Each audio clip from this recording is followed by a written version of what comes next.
Hello everyone, I'm Dr. Farhan Tahir, joining you from Philadelphia. मैंने health talk show इसलिए शुरू किया कि मैं पाकिस्तानी लोगों की हेल्प कर सकूं और आपको रिलायबल मेडिकल इंफॉर्मेशन प्रोवाइड कर सकूं। With in the next few days मैं बहुत सारे डॉक्टर्स को इंटरव्यू करूंगा जो उर्दू में आप लोगों के साथ शेयर करेंगे उनकी एक्सपर्टीज जो कि हेल्प कर सकती हैं आपको कोविड-19 के सिम्टम्स को मॉनिटर करने के लिए अपने घर में।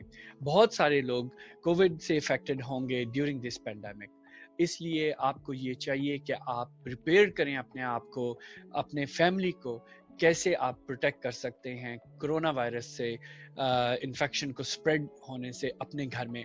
अगर आपका कोई फैमिली मेंबर कोरोना वायरस से इन्फेक्टेड हो चुका है तो आपसे ये रिक्वेस्ट करता हूँ कि काइंडली उनके लिए घर में एक ऐसी जगह मखसूस कर दें, एक कमरा जिसके अंदर सिर्फ वही यूज़ करें, उस बाथरूम को, उस घर के उस रूम को सिर्फ पेशेंट वही यूज करे जो कोविड से इफेक्टेड है।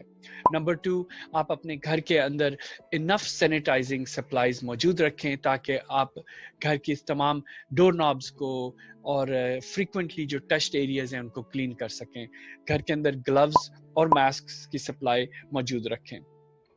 मैं आपको और ये भी बताना चाहूँगा कि एक कोविड किट आप घर में बना सकते हैं। हॉस्पिटल में, अमेरिका में कई हॉस्पिटल्स जो हैं वो फार्मेसीज के जरिए पेशेंट्स को कोविड किट सप्लाई कर रहे हैं। इसके अंदर चंद चीज़ें इंपॉर्टेंट हैं जो कि आपके पास होनी चाहिए।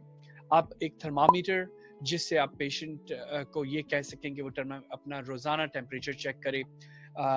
आप एक पल्स ऑक्सीमीटर, जो एक प्लास्टिक की एक इंस्ट्रूमेंट है जो आपकी फिंगर के ऊपर मॉनिटर करता है blood pressure, blood oxygen levels को, वो घर में मौजूद होना चाहिए।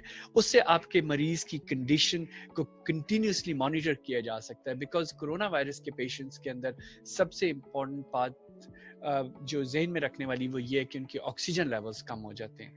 और ये एक डिवाइस है जो सिंपली आपको आप परचेज कर सकते हैं हेल्थ स्टोर से, फार्मेसी से। वो आपको न सिर्फ ये आपकी पल्स की रेट को बताएगी कैसी है, जो कि फास्टर हो जाएगी अगर पेशेंट सिक हो रहा है, बट ऑल्सो आपको मॉनिटर कर सकेंगे ऑक्सीजन लेवल को। अगर ऑक्सीजन लेवल ड्रॉप होने शुरू होती है, दिस इंडिकेट्स के ऑक्सीजन ब्लड में नहीं जा रही और पेशेंट मजीद सिक हो रहा है, और उस वक्त उस पेशेंट को हॉस्पिटल जाने की ज़रूरत है। अदरवाइज अगर आपकी ऑक्सीजन लेवल मेंटेन रहता है और आपको और मजीद सिम्टम्स प्रोड्यूस नहीं हो रहे तो आपको हॉस्पिटल जाने की ज़रूरत नहीं है। दूसरी बात ये है फ्लूइड्स, वो बहुत ज़रूरी हैं। गेटोरेड, जो कि कॉमनली फ्लूइड रिप्लेसमेंट थेरेपी है अमेरिका में, उससे सिमिलर प्रोडक्ट्स आपके पाकिस्तान में मौजूद होंगी जो कि आप यूज़ कर सकते हैं। ORS is another kind of solution जो कि लोग यूज़ करते हैं पाकिस्तान में। डिहाइड्रेशन एक प्रॉब्लम है, कॉम्प्लिकेशन है, किसी को भी हो सकता है अगर आपको फीवर हो। वायरल इन्फेक्शंस के अंदर ये कॉमन होता है।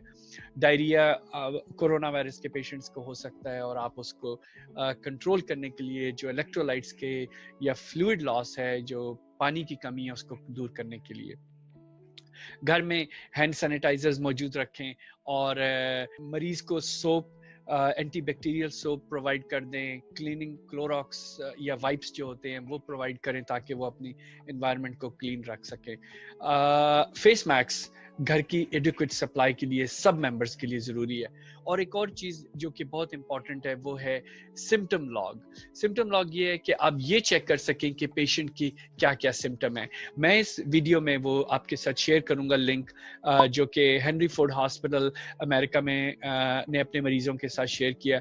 उसके अंदर आप रोज़ाना सुबह और शाम टेम्परेचर मॉनिटर करें, आप पल्स जो हार्ट रेट है, नब्ज़ कि उसकी क्या स्पीड है उसको नोट करें, पर मिनट कितनी बीट्स पर मिनट हो रहा है। ऑक्सीजन लेवल जो पल्स ऑक्सीमेट्री के लिहाज से आप मॉनिटर कर सकते हैं वो अपने पास रखें। आपको सिम्टम्स मॉनिटर करने की ज़रूरत है। खांसी, सांस की तकलीफ, सांस का बढ़ जाना, छाती में दर्द होना, डायरिया हो जाना, और इसको आप क्वांटिफाई करें, माइल्ड, मॉडरेट और सीवियर। माइल्ड ये होता है कि सिम्टम की इंटेंसिटी अगर आप स्केल को करें 1 से लेकर 10 तक, तो एक नंबर से लेके नंबर 5 तक माइल्ड सिम्टम है, 5 से 7 तक मॉडरेट सिम्टम हो जाता है, और 7 से अबव जो है वो सीवियर सिम्टम्स हो जाते हैं। तो उसको क्वांटिफाई करने की कोशिश करें नंबर में। इस तरह आपको पता चलता रहेगा कि सिम्टम्स जो हैं वो किस मिकदार के हैं, किस सिवियरिटी के हैं, और इसको रोजाना मॉनिटर करें। पेशेंट को आइसोलेशन में रहने की जरूरत है एटलीस्ट 2 हफ्ते। So please monitor these symptoms, and I will come back with some experts, some pulmonologists and critical care doctors to provide you more information. Thank you. Wish you best of luck.